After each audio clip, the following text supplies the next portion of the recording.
Le 20h sur Eden Télévision. Mesdames, Messieurs, bonsoir et bienvenue dans cette édition. Au sommaire, faire des langues nationales béninoises, un vecteur de développement. Le sujet était au cœur, bien évidemment, d'une conférence publique ce samedi 10 août à la Bourse du Travail. Les précisions dans un instant. Et puis la direction départementale du tourisme, de la culture et des sports du Mono récompense les meilleurs de chaque commune de ce département au certificat d'études primaires 2019 par une visite touristique dans ce département. Et carnet noir dans cette édition, alors que le Bénin pleure le décès de l'artiste musicien Yves Sedro depuis ce dimanche. La star du coupé décalé en Côte d'Ivoire, Didier Arafat, a rendu l'âme, lui, ce lundi à Abidjan. Ce sera tout pour les titres.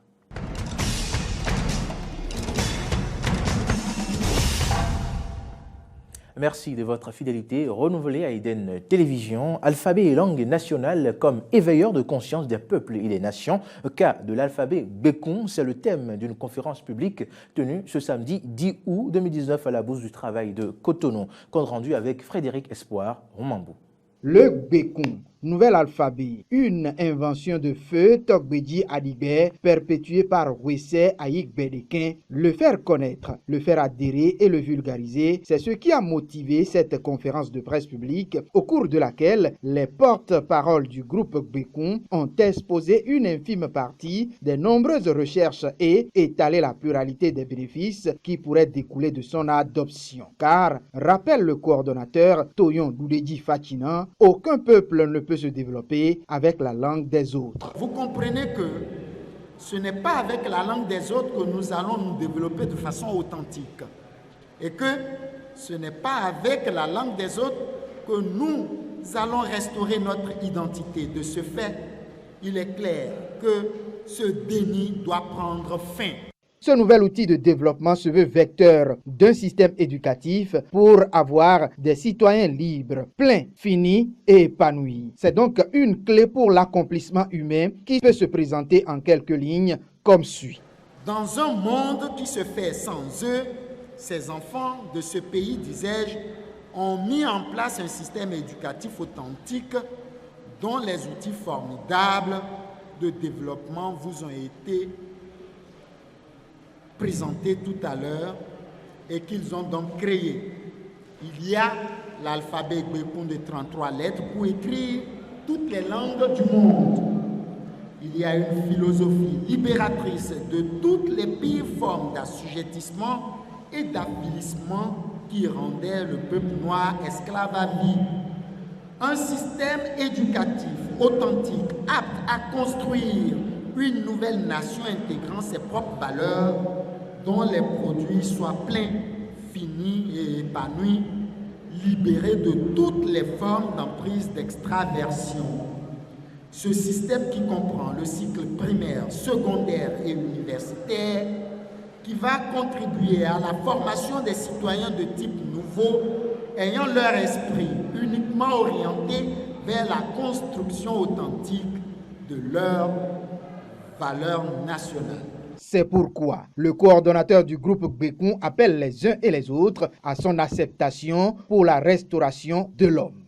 Ainsi, l'enfant de ce pays se libère de la servitude pour honorer ses aïeux, tombés sur les champs des batailles de la libération, valeureux combattants de la liberté et de la restauration de notre identité, l'heure a sonné. Ensemble, levons-nous pour bâtir dans l'unité et l'union l'authentique nation d'un avenir paisible, radieux et prospère. La direction départementale du tourisme, de la culture et des sports du Mono récompense les meilleurs de chaque commune de ce département au certificat d'études primaires section 2019, ceci à travers une découverte touristique de la commune, de la région plutôt, et ce 9 août, ce sont les meilleurs de la commune de Crampopo qui ont démarré l'aventure. Jonas Bouti a passé une journée avec ses lauréats lors de cette sortie touristique qui s'inscrit dans la promotion du tourisme local. Suivez. C'est par les écoliers de Grand Popo que démarre cette randonnée touristique à travers le Mono en récompense aux meilleurs du CEP 2019 dans chaque commune de ce département. Jeux, chants et danses entrecoupés par moments l'attention soutenue qu'exprimaient parfois les regards scintillants de curiosité et de soif de savoir de ses enfants durant les récits des guides touristiques. Ça, c'est l'œuf de tortue lutte. Une tortue lutte peut grandir et atteindre jusqu'à 1,80 m de taille et peut peser jusqu'à 1 tonne de poids. Tenant en main des œufs de tortue marine, ces gamins ont plus que jamais pris conscience de la nécessité de préserver au Bénin ces animaux marins. Ce fut par contre la croix et la bannière durant ce véritable chemin de croix menant à la bouche du roi, un lieu où on s'attendait à voir un roi. À la bouche du roi, tenez-vous tranquille, ici on ne voit aucun roi par ici. C'est juste la traduction impropre de portugais en français. Et ces Portugais-là appelaient ce lieu Bocal del Rio. Bocal del Rio qui veut dire la bouche de la rivière. Maintenant, les Français, une fois venus à Grand Popo, ils ont traduit. Et c'était une traduction impropre, bouche du roi. Encore que le roi ici s'écrit avec R-O-Y. Quand s'impose une pause à la bouche du roi, certains enfants en profitent pour nous dire ce qu'ils ont pu retenir jusque-là. Pour les tortues, nous devons toujours les protéger. Parce que dans les marchés, je vois des gens qui vendent aussi des animaux qui nous interdisent de ne pas vendre. J'ai retenu durant notre trajet que les tortues peuvent vivre de 37 à 300 ans. Il est gai de voguer sur le lac. Il est vraiment gai de voguer sur le lac Aimé, comme l'a chanté Gégé Viquet. Mais il est très risqué de s'approcher des cours d'eau par ces temps de crue dans le département du Mono, raison pour laquelle les enfants se sont contentés de contempler le lac Aimé depuis le belvédère de Bopa. C'est un point très élevé à Bopa qui permet d'avoir une vue d'ensemble sur tout le paysage de Bopa.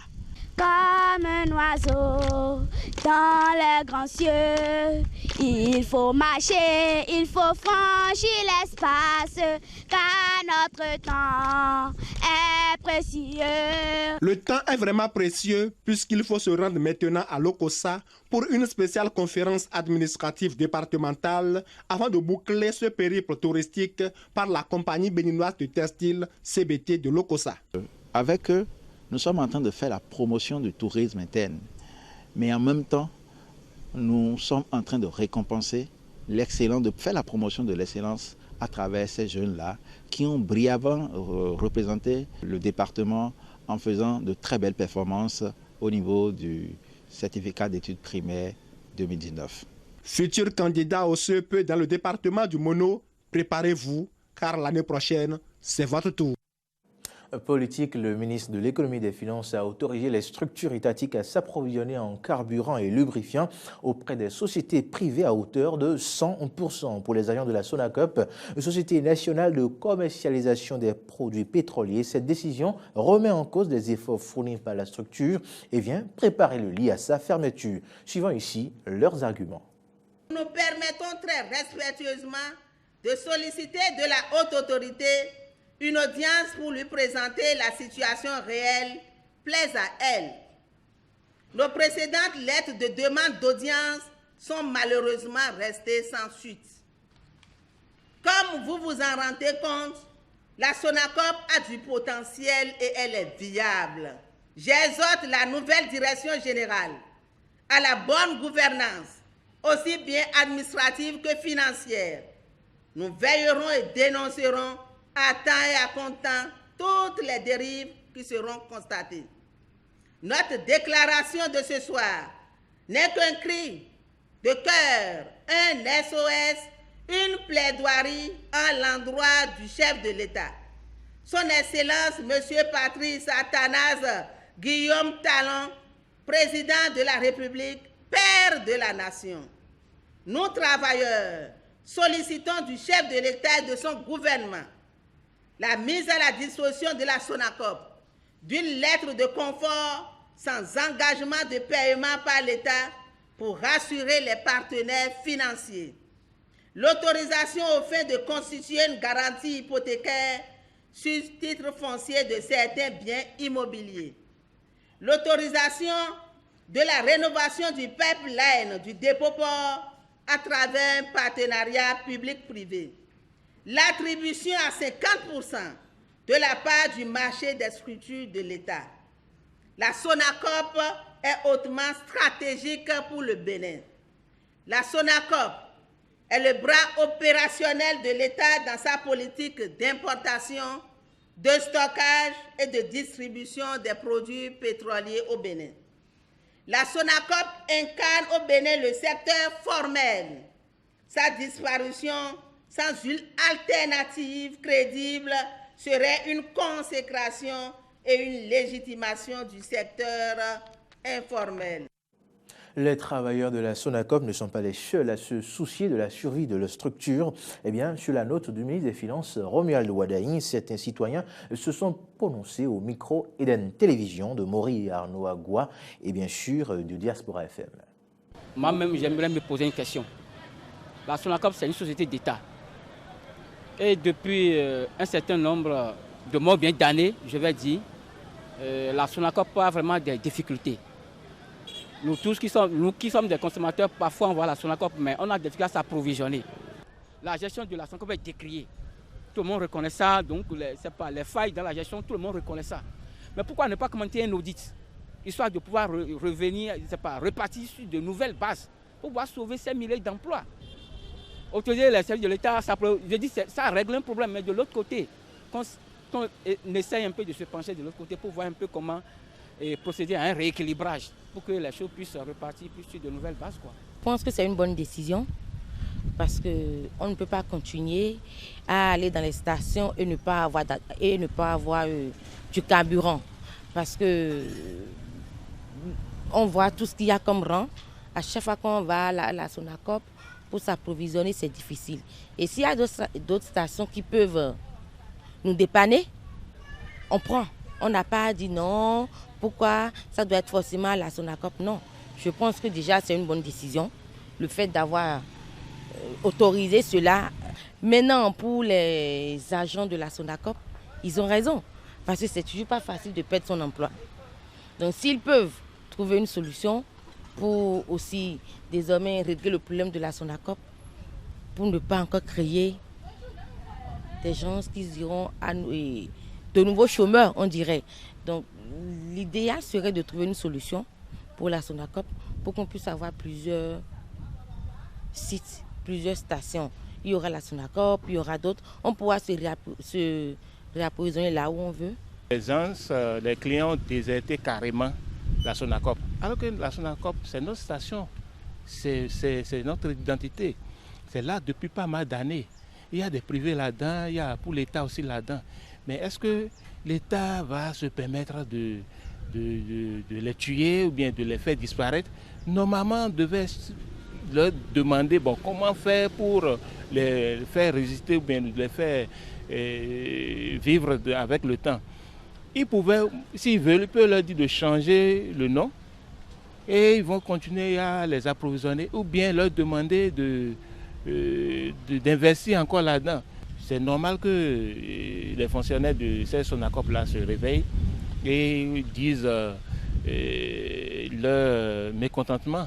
C'est normal parce que moi-même, si j'étais à leur place, j'allais réagir parce que c'est des pères de famille, ils ont des bouches à nourrir, tout et tout. Mais c'est comme si on leur dit, donc fermez les stations, allez vous reposer. Carnet noir dans cette édition, Yves Cedro, artiste musicien béninois, a rendu l'âme ce dimanche à l'âge de 37 ans. Il a débuté sa carrière solo en 2005. En 2006, il lance son album Overdose sous le label La Nouvelle Donne Musique. Il sort son single Que veux-tu? Il est très connu grâce au morceau Tagba et à Cité d'Afobé. Nous présentons nos condoléances à toute sa famille. Monha Kwenuemi, até sem talão, até sem meninas, até sem prefeito, Dans le même registre et hors de nos frontières, à 35 ans, l'artiste musicien ivoirien Ange Didier Ron, alias Didier Rafat, star du coupé décalé, est décédé ce lundi 12 août à la polyclinique des Deux Plateaux à Abidjan des suites d'un accident à moto.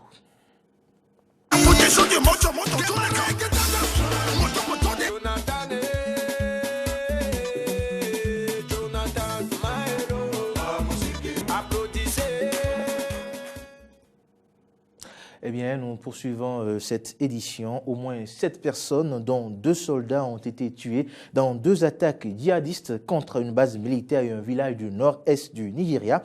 Samedi soir, lorsque les combattants du groupe de l'État islamique en Afrique de l'Ouest, ISWAP, ont attaqué une base militaire à Goubio, à 80 km de la capitale régionale Maïdougouri. Les djihadistes arrivés à bord de pick-up équipés de mitrailleuses lourdes ont attaqué la base vers 18h GMT et combattu les soldats pendant près de 2 heures. Selon un officier, l'attaque a finalement pu être repoussée grâce à l'arrivée de renforts aériens. Les terroristes ont été pulvérisés et contraints de battre retraite. 11 d'entre eux ont été tués et 3 de leurs véhicules ont été saisis.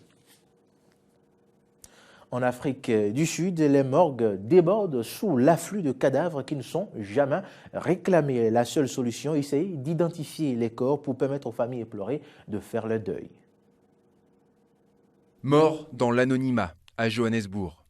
Comme cet homme, un millier de cadavres finissent chaque année dans les morgues de la province la plus peuplée d'Afrique du Sud sans que personne ne les réclame.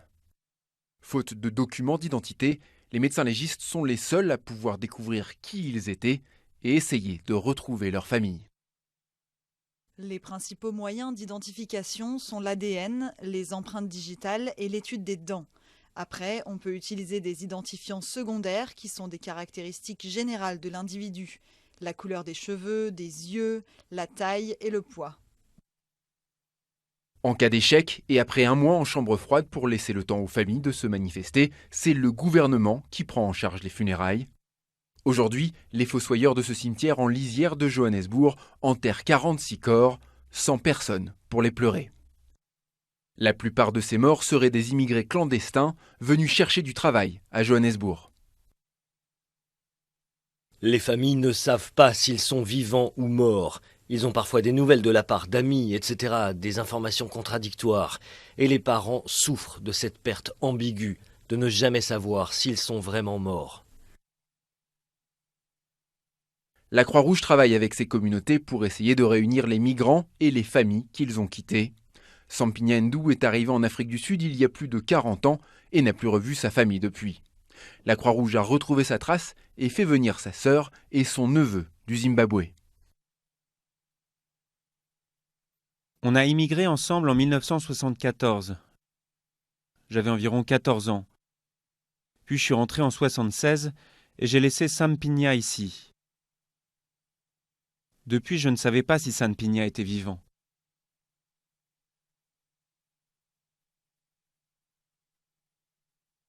Ça fait longtemps. Ça fait très très longtemps. Une réunion de famille à l'arrière-goût amer. 2 autres membres de la fratrie ont eux aussi disparu depuis des années. Leurs proches voudraient également les retrouver en espérant qu'il n'ait pas fini dans l'un des cercueils qui remplissent les tombes anonymes de Johannesburg. Fin de cette édition. Merci de l'avoir suivi. Agréable soirée chez vous.